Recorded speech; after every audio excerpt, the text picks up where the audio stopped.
Igsuon ang tawo nga nagpadayon sa pagdumili sa pagdawat sa kaalam nga gihatag sa Dios kaniya, mamatay gayud siya spiritually.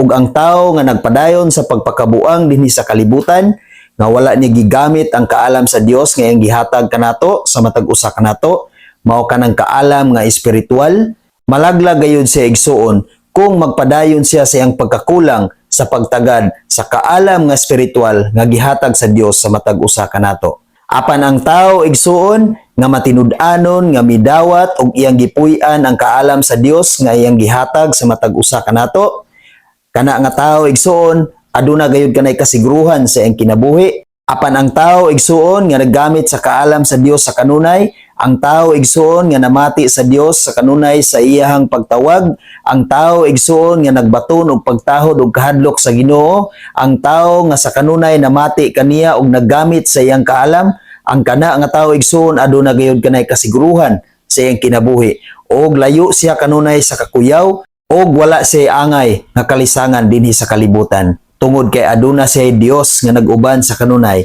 aduna siya Dios nga naglig-on kanunay sa iyang kinabuhi o sa iyang pamilya. Panultihon 1, versikulo 32 hangtod sa 33.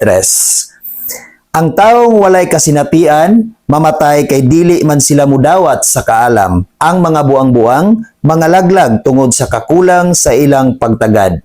Apan, ang mamati kanako, makaangkon gayud og seguridad.